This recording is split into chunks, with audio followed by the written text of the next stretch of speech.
Barnaby Jones will return next Thursday night at 10, 9 Central and Mountain on most of these stations. Word Balloon is brought to you by the League of Word Balloon Listeners. Coming February 21st, it's Faye and the Moon, the latest graphic novel from Franco and the Saturn Sisters. Faye, mourning for her missing mother, sits night after night below the moon that her mother loved dearly. One night she discovers she can pluck the moon out of the star-filled sky. Back safe in her house, she holds it close, feeling comfort at last. Then Faye loses the moon and finds that taking it has awakened ancient monsters, rats, dragons, and more, who hunt for it for themselves. Will Faye be able to reclaim the moon, find her own inner strength, and save the world from eternal darkness? Faye and the Moon comes from the minds of Franco, whose works include Tiny Titans, Superman of Smallville, Archimaniacs, Itty Bitty Hellboy, and The Ghost and the Owl, and art from the Saturn Sisters, whose animated works include Sesame Studios' The New Neighbors, Hulu's The Awesomes by Seth Meyers, and PBS's Mira, Selkie from the Sea. Pre-order Faye and the Moon now. Available in bookstores and comic shops everywhere, February 21st.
Word Balloon is brought to you by the League of Word Balloon Listeners.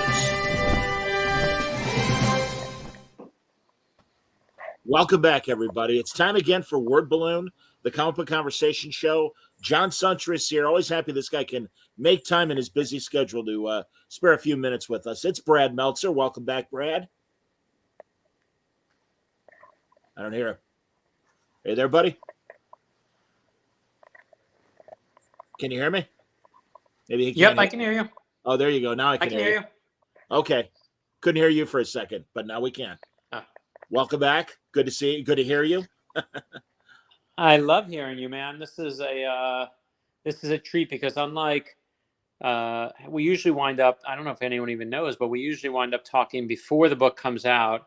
True. And you're the first interview, and now on this one, just because of the way everything worked, you get to kind of close the entire tour down, which I appreciate. Hey, it's my pleasure as always, buddy. You got two great books I'm very excited to talk about. I Am John Lewis. Wonderful to see the great civil rights leader and fantastic congressman given the I Am treatment and give kids a chance to get into this incredible man. I don't know about you, Brad, but I got to see him at San Diego Comic-Con. When he dressed up, when he cosplayed as himself? Pretty much.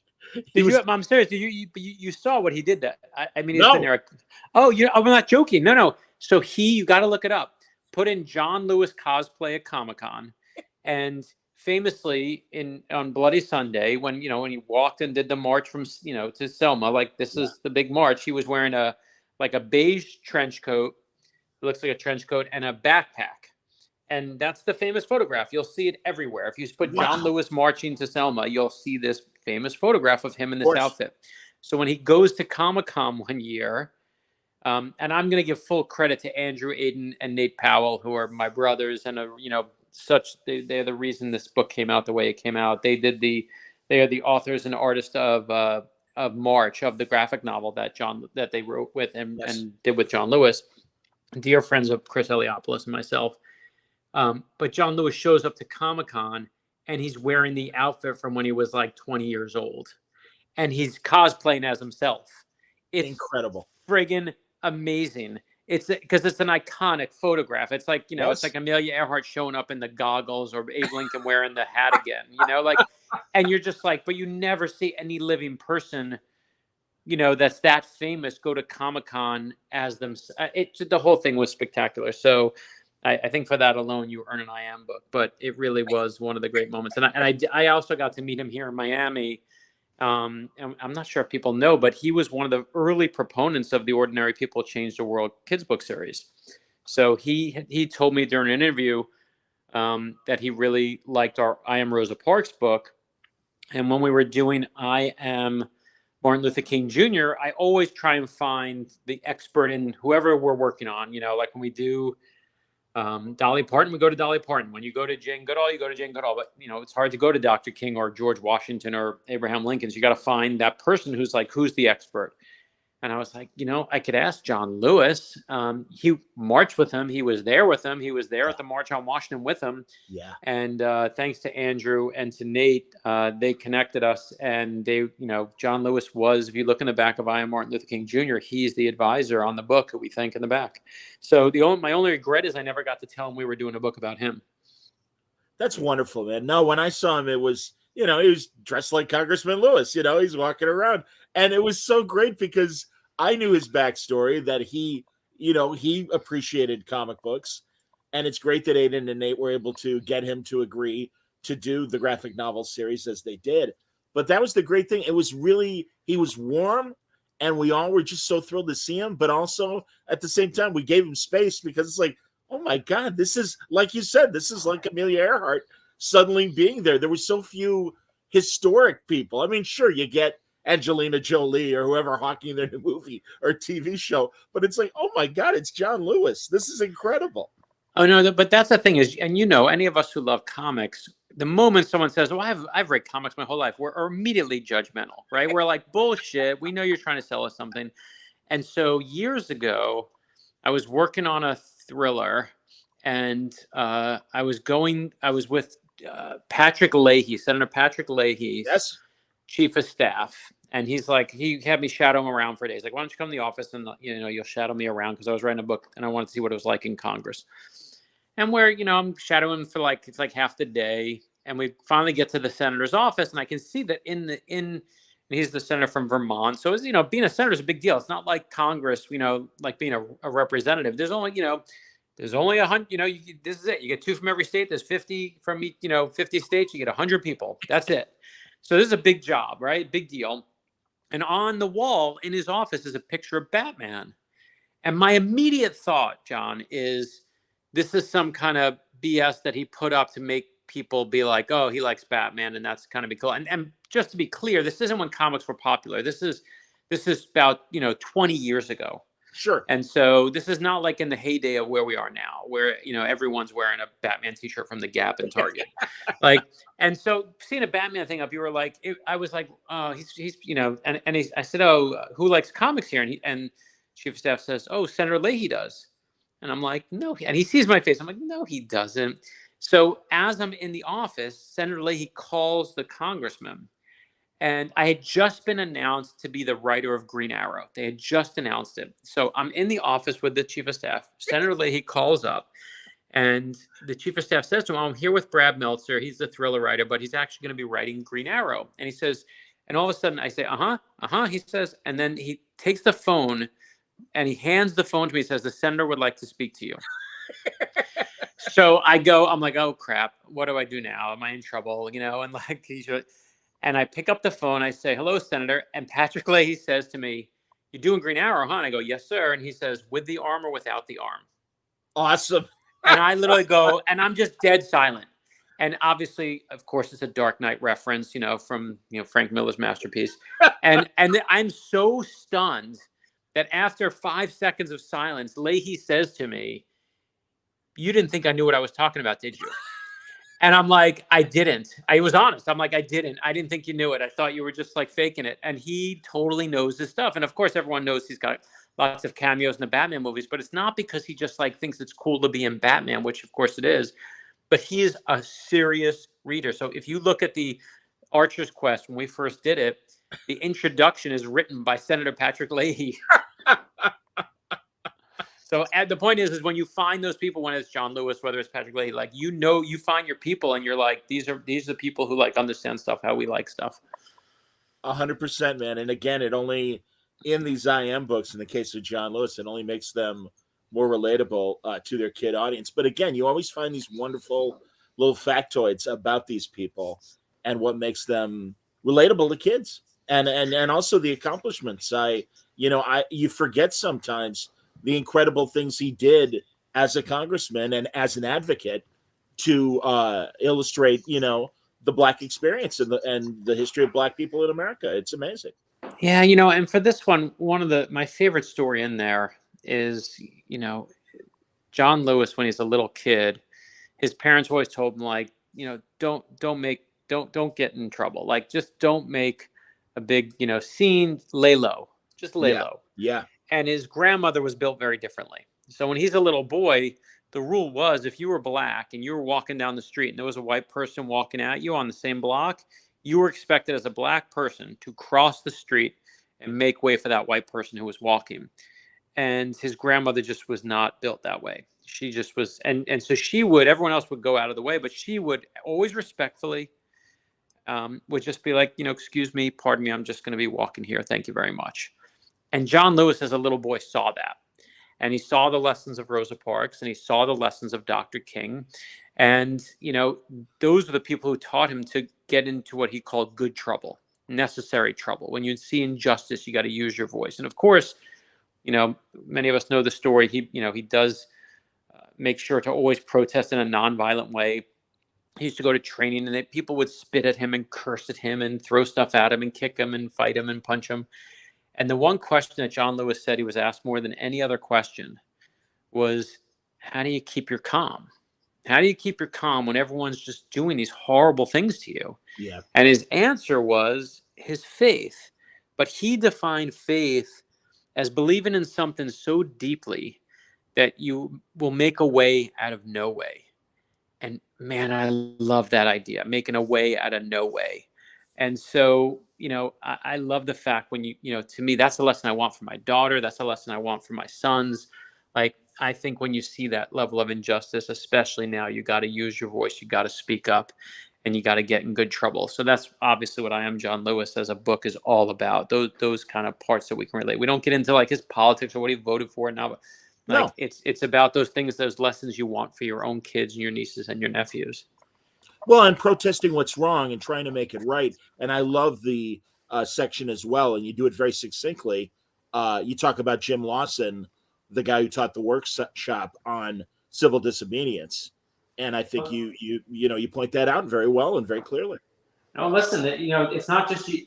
And I'll be honest, like I thought, of course, until we started doing the research years ago on Dr. King's book, but I just always thought, if you're going to do nonviolent resistance, just be cool. Everybody just don't fight back. I didn't realize there were full training sessions for it, that you were going regularly to the church at night and they were going to literally pour coffee on you to see how you reacted and scream at you in your face to see how you react and, and go through all this role playing. And, there was so much commitment to make sure that, nonviolent resistance isn't just like an idea. It's an entire philosophy that, is followed and has rules and has, ways you can apply it. And you better believe we showed that. And, just as much as we showed the organizers of the March on Washington, we were like, there's so many unsung heroes. Everyone wants to say, look, Dr. King, and here's a speech and racism was beaten. And we all, of course, know that, it's never. It was, I talked to Andrew and Nate about this. And the lesson also that John Lewis gave us when we did the Dr. King book, you don't give the speech and everything's better again. That's just the beginning of the fight. And I think, you especially now, especially where we are today, we have to give our kids and show them how to fight back. Agreed. And I also think, too, Lewis literally took his lumps on the line when he would protest. And there are those incredible photographs of him bloodied when he would practice civil disobedience and refuse to budge and just, but do it in a non-violent way. It's a timely book, Brad, and that's sad because I think you and I, coming from this generation we came from, we thought and things are getting better and we're getting better, but also we got a very clear reminder in the last couple of years that we still have a lot of work to do and a lot of awareness still needs to be done. Listen, when I finished our book on Abraham Lincoln, on the plot to kill Abraham Lincoln, I thought, man, the Civil War just never ended. Yeah. And then we do this book on Nazis. I'm like, you know what else didn't end? World War II never ended. Like, we're still fighting Nazis. We're still fighting racism. I mean, and I wish I was smart enough, John, to be like, oh, I did these books as a, because I saw the injustice. And I didn't. I just found the stories I thought were interesting. But what's so sad is how relevant these stories are. We decided we were going to do this book 2 years ago. And just how relevant it is today. And it's just heartbreaking to me that we're still at this point where I know we take some obviously great strides forward, but it just feels like every day we're also stepping back. I mean, I'm watching these book bans that are happening. I live in Florida. I'm watching what they're doing to books and to people here in Florida. And, sometimes you just feel like, I can't believe we're still fighting Nazis. I can't believe we're still fighting book bans in 2023. Yeah, I hear you, man. No, thank you too for sending me the Nazi Conspiracy, the new book, and the subtitle, The Secret Plot to Kill Roosevelt, Stalin, and Churchill. These were the Allied leaders of World War II, very different men, very coming at World War II with a very different philosophy, all three of them, and this incredible story of, again, they were standing in the way of Nazi Germany. I mean, Norm Macdonald, the great comedian, used to do a joke, and it's sad but true, that Germany just kind of decided, hey, we're going to attack the world, and it's like, so we needed these men, all three of them, to step up and unite and find common ground to fight the Nazis. And also just this incredible story of they had to go. I mean, they were standing in the way of total domination by Hitler and the Nazis. Yeah, and what I think is, we tell this story like we tell the stories in comic books. We've turned World War II into a good versus evil thing, and it is one of those moments. It's one of those rare moments in history. The reason I think World War II is so popular is because it is one of those moments where, the U.S. government comes in, we stand against the bad guys, we beat the bad guys, everyone agrees we all did the right thing. Like, when was the last time anyone said that about the American government, right? Yeah. Where every side agreed, whatever you were on, we did the right thing. But what we do to tell that story is we turn it into this black and white story. Right? We turn it into, as if it was a foregone conclusion, the good guy's going to win. We punch the Nazis in the jaw and democracy is saved. And I think what was really eye-opening for me is to see that our victory was completely not a foregone conclusion. It seems so obvious now, but you can see at the start of it, you have, when the Nazi conspiracy set up around it's basically 1943. It's the height of the war. Yeah. It's the moment where Stalin, who, again, we look at Stalin and Churchill and Roosevelt and look at them. They stand together. The big three, isn't it great? And it's like, you know what? Stalin wasn't even on our side at the beginning of the war. He was on the Nazi side. It's only when the Nazis invade the Soviet Union that he's like, man, maybe I should go be on the Allied side. And he's suddenly now on our side. And so this alliance that's formed is completely untrustworthy. You've just had your main guy from the Soviet Union switch sides.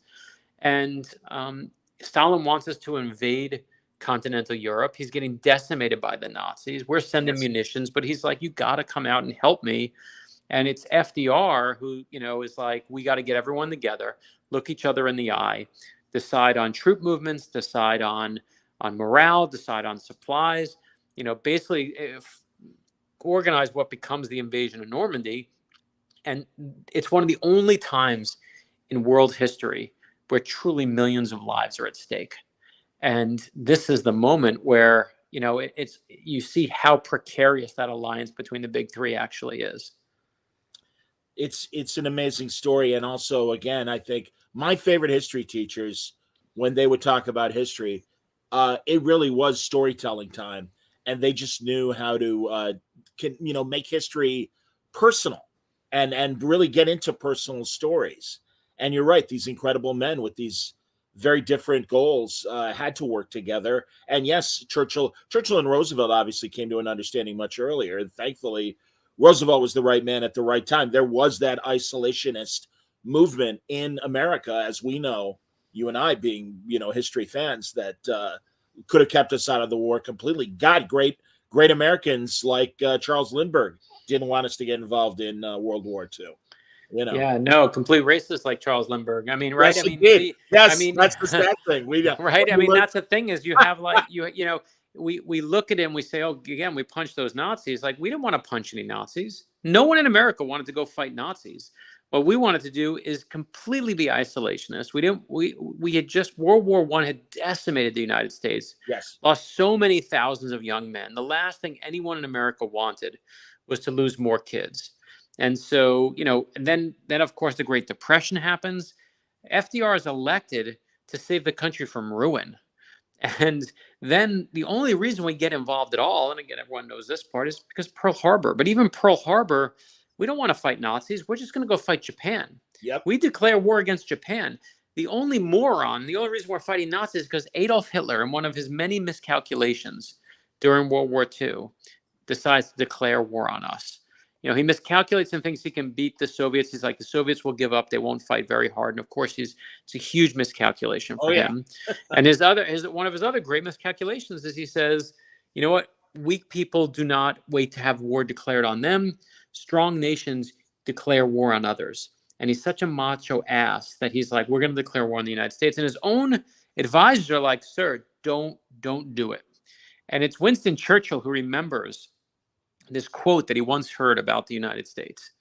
And the quote is that the United States is like a gigantic boiler. And once you start a fire under it, there is no limit to the amount of power it will produce. And Churchill's absolutely right about that. But it's literally Hitler who slaps his knee in delight when Pearl Harbor happens and says, we're going to get in this fight too. And that's why we're suddenly fighting Nazis. It's an incredible story. And yeah, I think you really humanize it. And I love the Lincoln Conspiracy book you did as well. And no, but this one is I know it's different. And just to paint it a little different, let me just give you the moment of it is just because you talked about the story, and this is the story we started with, is FDR. They get him across to Tehran, Iran, which is where the Big Three meeting is going to take place. It's in Iran of all places because Joseph Stalin's like, I want it here. This is where it's got to be, and he won't budge. They measure out equidistant places. Well, no. How about Alaska? Alaska's close to you. No, nothing. He wants nothing. And we cave, and it's in Tehran because he has an embassy there, and the British have an embassy there. There's better security there. In the desert, they think we'll be able to better keep the secret until the last minute that they're even meeting. And so here comes FDR. He's in the motorcade. Everyone is, motorcade's coming down the center of the city, and everyone's craning their neck because they want to see the president of the United States in Tehran. And everyone's waving, and the president's waving back. But here's what nobody knows, is that the person in the motorcade is not FDR. It's actually a Secret Service decoy. The real FDR is across town, ducked down in the back of a beat-up sedan. And he's ducked down because he's worried, and they're worried that there's going to be a Nazi assassin who's going to murder him. And there's chapter 1 of the Nazi conspiracy for you. But that's where we started, and we were like, we have, Josh mentioned, I'm my co-author there, just felt like we had to tell this story. Brilliant, absolutely, and yeah, man, it is these weird little things that are done to protect these guys, get them together, and make important decisions, and also the whitewashing that FDR had to do to legitimize Stalin being part of the group, Uncle Joe, and all that crazy stuff of just like, oh no, he's our friend and everything. And again, it was means to an end as far as Stalin was concerned, and of course the great man Churchill. It's so great because really the people that take the time, they're just images on newsreels or still photographs and stuff. And I really think you get on the human side of these people, and again, the great lengths to put them together and figure out a way of defeating Hitler and the Nazis. Yeah, but and the thing that I love in the story is that we all, again, as you said, we know FDR, we know Stalin, we know Churchill. What I love are the people you've never heard of. Yes. Right. There's a Nazi in there named Otto Skorzeny, and Otto Skorzeny is a special forces guy.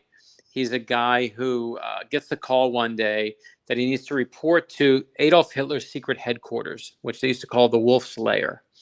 And when you're in for a rough day when you're going to a place called the Wolf's Lair. It's not the party house, right? I mean, it's a serious spot you're going to. And Adolf Hitler, again, this whole story is true. None of it's made up. The Nazi conspiracy is complete fact. It's not. There's nothing fictional about it.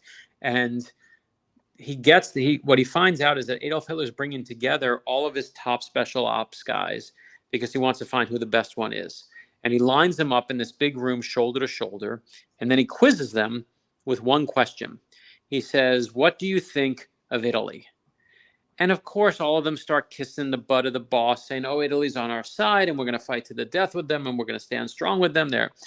And one guy, Otto Skorzeny, this one Nazi, shouts above every other voice and says, "I am from Austria, my Führer."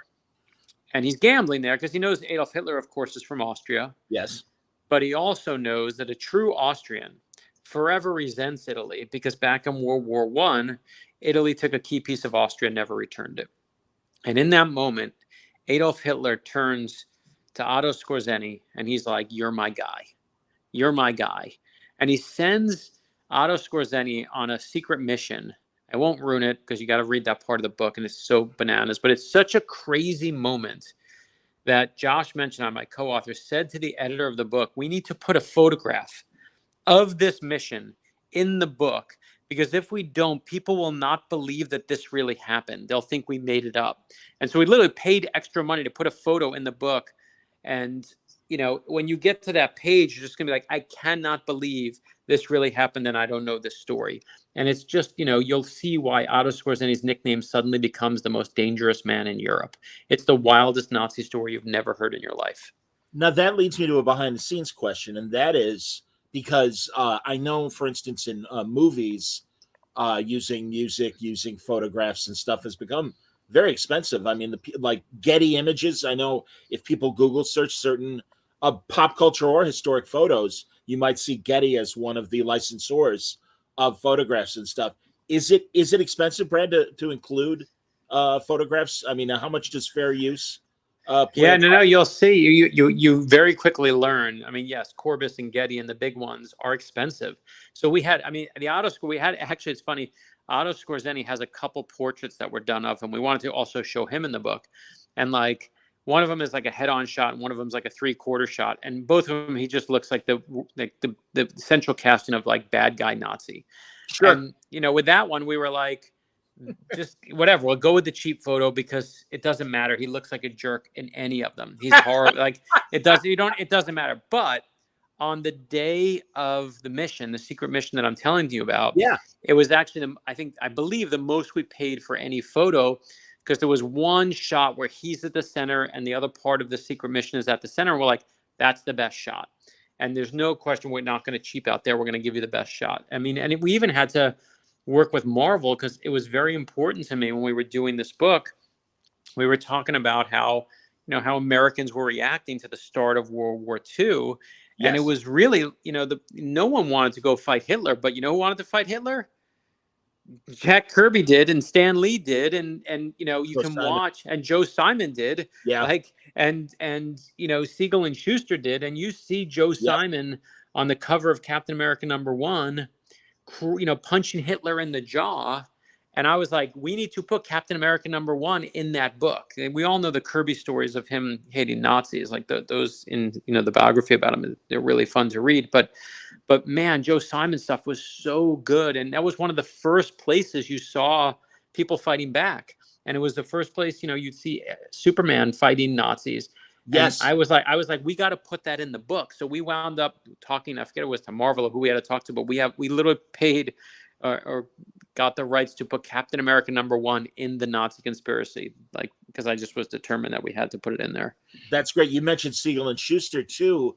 And I forget what news magazine it was in, but it was how Superman would end the war. And this was still the war in Europe because they even refer to Superman getting Hitler and was it Mussolini that they were going to put him in front of the League of Nations under war crimes and everything. Yeah, the other one that we didn't put in the book, but is actually worth mentioning because I did research on it once. But you know who else was one of the first ones? Were the Three Stooges. Of Like, course. Yes. right? They like there was like early stuff where they were like making fun, or maybe sorry, maybe it wasn't three. Maybe it was Charlie. Was it Three Stooges? Or Charlie Chaplin. It was one of the old film guys. I'm gonna have to Oh look it up no, it while I'm was talking. both, but It was you're right. both, right? Yeah. And they were just like you know what? Everyone else. It was you know what? No, it was Charlie Chaplin's The Great Dictator. He was Certainly. one of the first ones Yes. to make fun of Adolf Hitler. I think he might be the first one to make fun of Adolf Hitler on film. And before anybody did, nobody did. It came down to the comedians and the popular culture to take on Hitler before the government was willing to take on Hitler. So true. And that it's, you can even find it, everybody, on YouTube. Chaplin puts a postscript on the movie where he really does a personal plea for everyone to kind of, stop this man and stop this movement. And it's really amazing. And, Chaplin was willing to put his balls up as far as that goes. I mean, The Lovable Tramp. And it's a Great Dictator is an amazing movie. And yeah, it was made before Pearl Harbor. It was 1940. Right. So I mean, anyway, the point being is, yeah, we wind up, to me, when we look for that, we have a moment in the book where we found, because we're constantly going like, when you see Kanye West shooting his mouth off, or when you see, Nazis marching in Charlottesville, we all kind of wring our hands here in America, and we're like, oh, I can't believe this is happening here. How is this happening here? And, that should be something in Europe. That should be something in Germany back in the 40s. When we look back, we found that actually at the beginning of World War II, there was a Nazi rally in Madison Square Garden, the heart of New York City, 20,000 people cheering in New York City for the Nazis. There's a giant banner of George Washington surrounded by swastikas. The first speaker of the rally says if George Washington were alive today, he'd be friends with Adolf Hitler. Isn't that crazy? So why are we fighting Nazis in 2023? Because they never left. They never left. They're right here. And so, and you see Kanye West shooting his mouth off. That's the same thing that Henry Ford did and Charles Lindbergh did, shooting off anti-Semitic comments happily and proudly back then. You'll constantly find celebrities who want to use their platforms for hate. And to me, it was important to tell those stories and show people that it's not, just some black and white issue where like the Nazis are over there and we're over here and we're the good guys in the back. Like, it is so much more complicated and so much more a part of our culture than we don't want to ever admit. And if you don't admit it, you're just going to keep reliving it. Agreed. Absolutely, man. It's both books are amazing. The Nazi Conspiracy already out. I Am John Lewis. I also know coming up on the I Am series, you got I Am Mr. Rogers. We just announced that one. Yeah, we just put it on Twitter and Instagram and Facebook.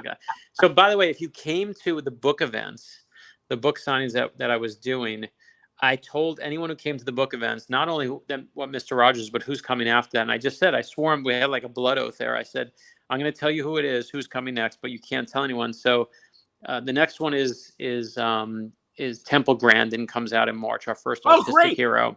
Yeah. So she's coming, and she was amazing. She worked with us on her book and the I Am Temple Grandin book. And then after that, we do Wonder Woman. We're doing I Am Wonder Woman because we've done I Am Superman, I Am Batman. So we're doing Wonder Woman. And then, we're doing Mr. Rogers, which is just Chris Eliopoulos crushing it all day long. Well, and it was great. Not only have you got the book coming out, but there was also an Xavier Riddle episode where the kids meet Fred. Two-parter. We made it a two-parter episode, like when Happy Days used to meet Laverne and Shirley. We were like going all out. We were just like, this is not a single. But it was like our two-parters. I think last season we did Harriet Tubman, and Mr. Rogers got the other two-parter because we were just like, and nothing else. I don't think there's one other book. I'm trying to think of. I don't want to say it, but maybe one other. But Mr. Rogers is one of the books that made me cry. It's one of the few books we've done where I literally read it and cried when we were done with it, because I was like, this is, Chris just, there's a couple pages in there that are so emotional and so beautiful. Well, I've seen the documentaries. I saw the Tom Hanks movie. I also loved the HBO Max Julia Child series, where one episode where she was really down at a PBS function, the guy that picks her up, Mr. Rogers. And so many of those stories. I don't think and again, we've done a half hour of television on him. We've done really our own little documentary on him. But even I was finding things that I just never knew about him, and they're just so beautiful. And again, a book lets you kind of get in their head in a way that you never can when you're doing because you can get internal on them in a way you can't do in a documentary. Sure. And it's just really beautiful to watch him navigate his own life. He was one of those kids who used to, and we'll talk about when we get there, but truly used to send away for the that thing that makes you from the weak guy into the muscle bound guy. Oh, sure. Charles Atlas. Yes. Right. Like he wanted, I don't know if it was Atlas or someone else, but he literally ordered one of those, and he was like, because he was getting bullied so badly. And, just realized eventually that like the greatest strength you have, of course, is your kindness. It's not your muscles, right? It's the things you can't see that are the most powerful things in you. Yeah, the definition of decency. Go on. Yeah, yes. and that's it. And you'll, I won't spoil it because we'll talk about it when it comes out. But it's just a beautiful, beautiful book. I'm excited, man. No, I was thrilled to see the announcement, and I'm like, wait a minute, I think he covered this on I'm serious. Like, no, go to my Instagram or my Twitter and go just scroll. It's like the last one on there, like the last tweet or so. And if you don't go, then that means you're physically dead inside. That's it. You are dead. That is going to be proof. That is proof of death. Understood. Well, Brad, being the superhero fan and a guy who's worked a lot at DC, what do you think of James Gunn's slate of what's coming up? Oh, I'm excited. I'm 100% excited. Like I couldn't be more. First of all, the thing about what James Gunn has done that's so beautiful is, what the one thing, everyone has their own opinion and their own blah, blah, blah. And everyone wants to, the one thing that no one has said at all, nowhere that I can find, no one has said, man, that guy doesn't know his comics. Right? Like everyone's like the authority, like everyone has in their head, we've all done that thing when they say in those weeks before it was announced in his slate, like we're all in our heads saying, well, I would do a Superman and I would do a Batman. And yeah, I'd like to do, we all had in our heads what we're going to do. And no one had on their bingo card Swamp Thing and the Authority. And this, like, it's just, no one was like, I predicted it all. No one, the whole internet, which always will have someone saying, I knew it. Whatever you did, there's someone who's like, I knew it. No one's saying I knew it. And that to me is proof positive you're doing something really right.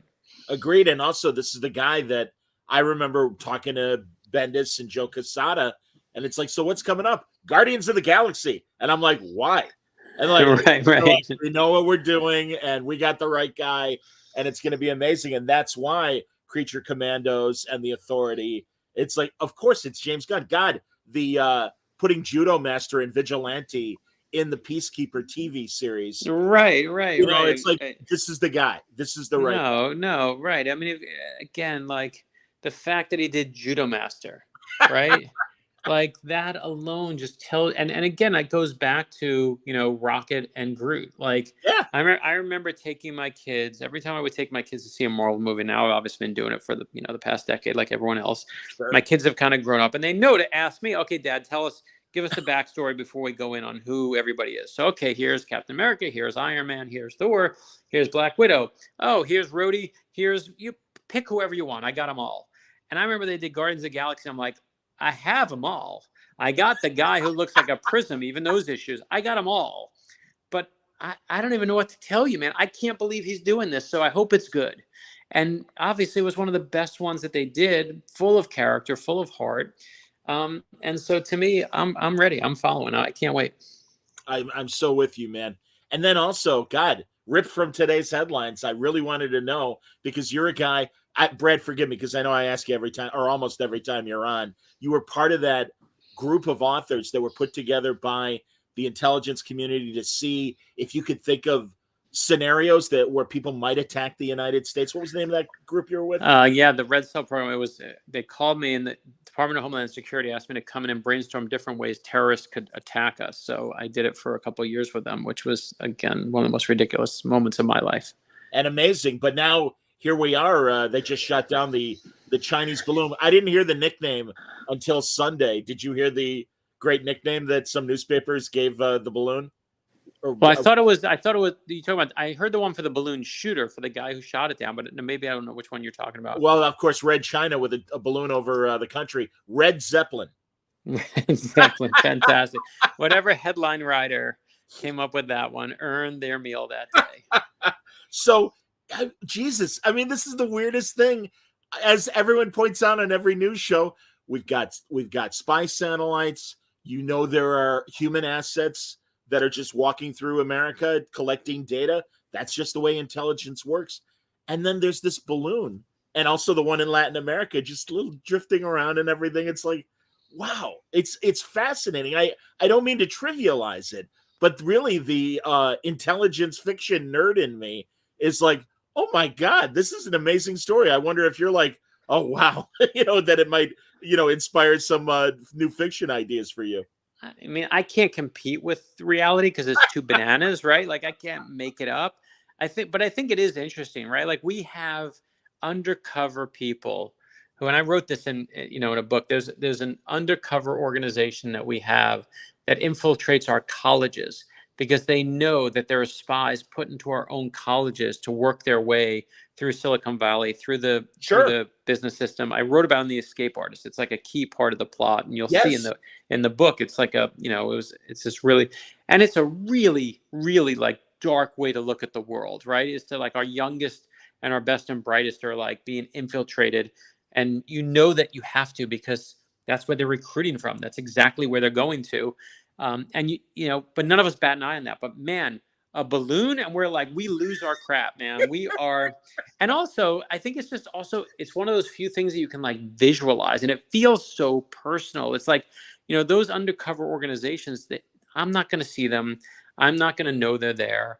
They're never going to affect me. But, a balloon right off the coast, it seems like someone have a kid's birthday party. So of course we lose our minds.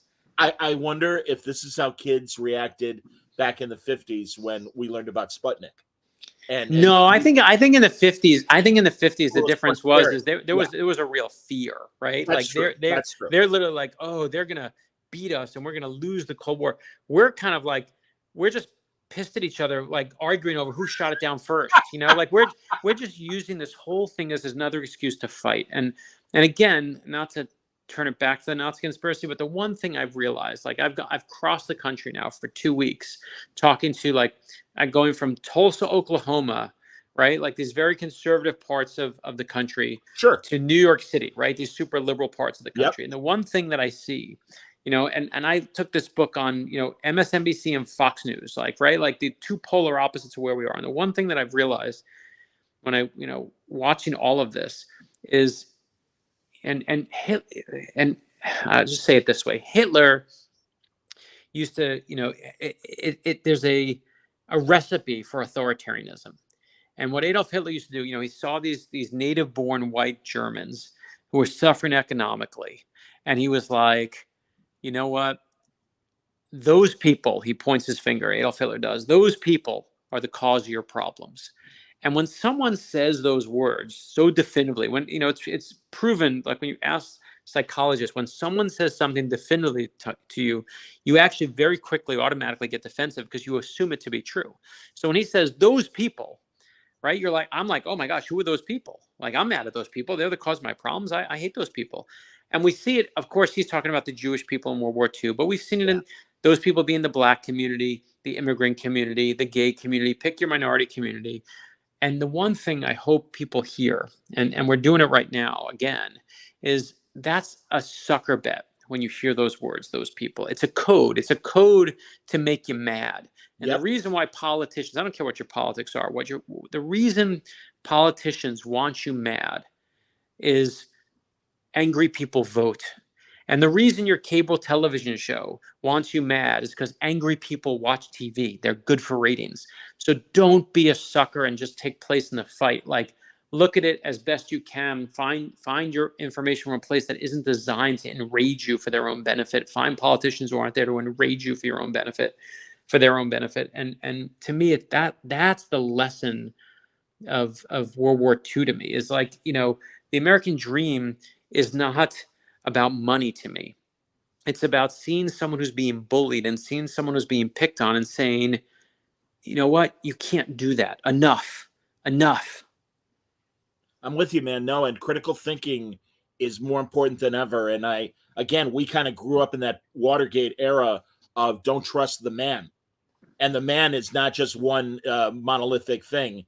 And you should absolutely question everything you hear, certainly from politicians on both sides of the aisle, and don't settle, and also don't walk away. You've got to be engaged, and you've got to find your own truth, and that's don't just, well, they're all screwed. Screw them. I'm going to walk away, because they're playing with your life, both sides. Yeah, I mean, and the thing is the hard part is, it used to be would be we were fighting the man, and the man did seem like it was one person. Now we're fighting everybody. Everybody's fighting everybody. I mean, you see it on the internet. Like, someone says, "I love the moon," and someone's like, "Oh, so you hate the sun?" Like, no. Like, I'm stealing that joke from someone that said it, and it's such a good joke. And it's like, just take a breath, and before you pick the fight, like, take it all in, right? We're so worked up over a balloon just because we want to be worked up. That's it. And listen, of course, we don't want anyone spying us. No one wants anyone spying us. We shouldn't have people spying us. It's a total fiasco. But I love that we took this thing that was supposed to be in another country against us, and we use it just as a way to fight ourselves. And turn it on each other. Absolutely. That's it. No, well, I know you got to go. Everybody, The Nazi Conspiracy, out now, an incredible nonfiction account, and incredible little crevices of stories that you wouldn't expect. It's a lot more than just the headlines we've all grown up with. And, of course, the latest I Am book, I Am John Lewis. Looking forward to Temple Grandin and Wonder Woman, and eventually as well, Fred Rogers. As always, Brad, great chat, and I really appreciate it. Please come back when Wonder Woman and Temple are ready to roll. I appreciate it. And thanks for looking out for our entire community, Johnny. I say it every time, and I always say hi to Noah, who always listens, my brother. But the calculator is always on. But our community is a tight community, but it also needs a lot of love and support. And I appreciate you always supporting all the people in this community who work so hard, putting out their creative ideas out there into the universe. And, it's so hard right now to kind of get people to pay attention. And what I love about your show is you give so many people out there a chance to kind of show what they've done. It's really appreciated. Thanks, man. Well, later tonight, Eric Pilecki's going to be on talking about latest graphic novels. That's great. And later this week, Dan Jurgens is going to join me, and Mark Russell. So I love Dan. I know Dan. He's great. I'm so happy for him to see everything with Booster. That's good stuff. Absolutely. Yeah, man. He's one of the guys that is certainly benefiting from the James Gunn attention. So that's great. Thanks for listening and watching, everybody. Until next time, stay safe, stay happy, stay healthy.